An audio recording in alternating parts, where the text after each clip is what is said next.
When you go out in the world, you will know more why the creator is real. The more you grow up, the more you investigate, the more you study, you will see that this universe cannot come from nothing. The complications, the sophistication of the universe, the way everything around you, your own body, your genes, your genomes, all of these things, that this can never be out of nothing. There has to be some sort of a creator that brought all of this into existence. So if that child does what you said he will do, he will come to the conclusion that what his family told him or parents told him is actually the truth. Now, the last idea is this idea about, like, advancements, and you got to be advanced and only Saudi Arabia is advanced. No, just many countries are advanced from a worldly perspective. You got other Khalij countries which are also advanced. If you look at Qatar, if you look at Dubai, you look at Emirat and all of these countries. That doesn't mean that they're advanced from a spiritual perspective. They can be advanced from a worldly perspective, but not a spiritual perspective. But what you're doing is you're looking at this a very small part of history, and you're making a conclusion. Muslims had an empire that lasted for over 600 years, the Ottoman Empire.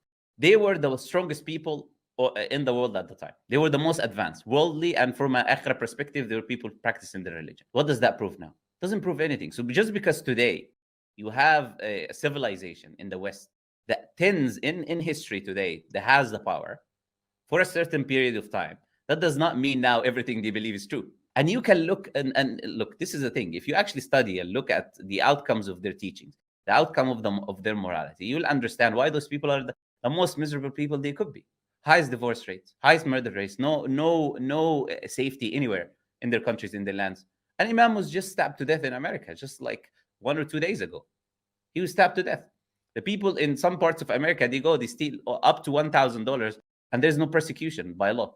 They can go and steal up to $1,000. Left and right, people accusing each other of like sexual harassment and this and this. The UN has a study called Women Abused Every Day, Everywhere, which is about US and the West. The study is just about them. It's tens of thousands of women. It's one of the biggest studies that is done by the UN. You look at the depression rates, the biggest study that was done by Blanche Flower and Oswald. The women since the 1960s until the 2000s, they're the more depressed than ever since feminism, since the advancements of the liberal period that you're talking about. You look at people in Palestine today, that they are butchering people day and night.